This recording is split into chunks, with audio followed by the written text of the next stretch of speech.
बिस्मिल्लाहिर्रहमानिर्रहीम।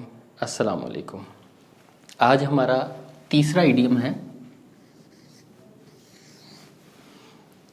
बरी the hatchet. बरी द हैचेट, हैचेट जो है ये एक छोटे से कुल्हाड़े को कहते हैं।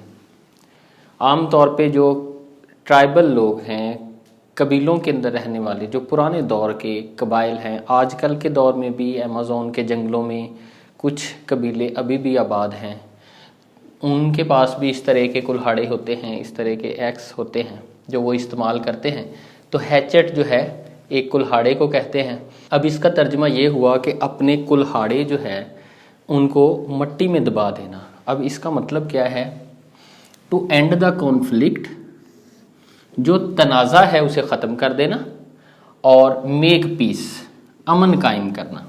इसका मतलब ये है कुल्हाड़ों को मट्टी में दफन कर देना, क्योंकि ये अगर हम इसकी तारीख़ में जाते हैं, इसके ओरिजिन में जाते हैं, तो ये तकरीबन 1600s की बात है।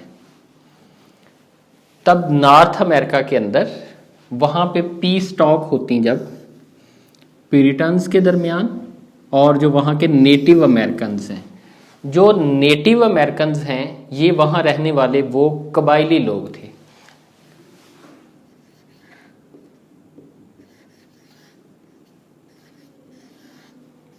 और ये वाले जो प्यूरिटन्स हैं ये रिफॉर्म्ड प्रोटेस्टेंट थे।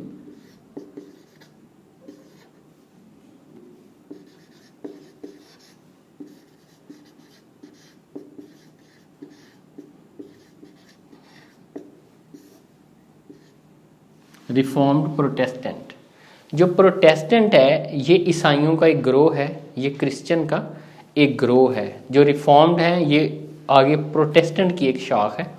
ये वाले जो लोग थे, जब कबायली लोगों के साथ इनकी जंग ख़त्म हो जाती, इनके दरमियान आप कहें कि सुलह तय पा जाती, अमन कायम हो जाता, तो जो कबीले के लोग थे उनके पास जो भी हथियार होते, चाहे वो कुल्हाड़ी होती या छोटी तलवारें होती, नेज़े थे, भाले थे, वो सारे के सारे मट्टी में दफन कर देते, ये साबित करने के लिए कि अब वो जंग नहीं करेंगे। क्योंकि उस वक्त 1600s में ये वाले जो औजार थे, या छोटे कुल्हाड़े थे, या छोटी कुल्हाड़ियाँ थीं, नेज़े थे, भाले थे, वो जंग के अंदर इस्तेमाल होते थे।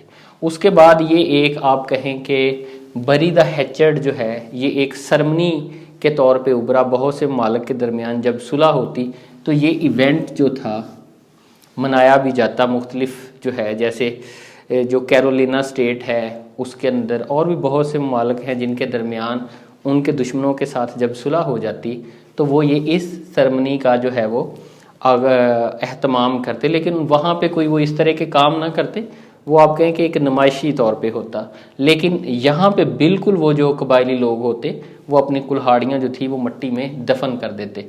अब हम एग्जाम्पल जो सेंटेंसेस हैं, जुमले हैं, उनमें इनको देखते हैं इस्तेमाल करके। एट सम पॉइंट्स, किसी ना किसी मुकाम पे आके, पीपल ऑन ऑल साइड्स, दोनों अतराफ के लोग, यानी कि जिनके दरमियान जंग हो रही होती है, जिनके दरमियान तनाज़ा होता है, need to bury the hatchet, उनको अपनी जंग ख़त्म करना पड़ती है। अब हम ये कह सकते हैं बरी द हैचेट का मतलब क्या है? जंग को ख़त्म करना और अमन कायम कर लेना। अब ये पहला सेंटेंस है। अब जो दूसरा है, मैंने ये मौके की मुनासबत के लिहाज से लिखा है। आजकल का जो इशू है अमेरिका और तालिबान का इशू, पूरी दुनिया को पता है कि अमेरिका जो है 2001 से लेके अब तक कितने सालों से तालिबान के साथ जंग लड़ रहा है। अब वो चाहता है कि सुलह की जाए और तालिबान भी चाहते हैं सुलह की जाए। तो अमेरिका एंड तालिबान बोथ, दोनों ने डिसाइडेड, फैसला किया है टू बरी द हैचेट, कि वो जंग का खात्मा करें और अमन कायम करें, and want piece in the area, और उस इलाके में वो अमन चाहते हैं। अब जो तीसरा जुमला है, if they can not point to specific problem then bury the hatchet. यहाँ दे जो है थर्ड पर्सन है, कोई भी लोग हो सकते हैं। अब वो लोग जिनके दरमियान तनाज़ा है, अगर वो कोई ख़ास वजह बयान नहीं कर सकते कि तनाज़ा क्यों है, तो उनको चाहिए कि वो अमन की तरफ आ जाए। फाइनली आखिरकार जो चौथा हमारा जुमला है, फाइनली आखिरकार husband and wife agree to bury the hatchet for their children. हम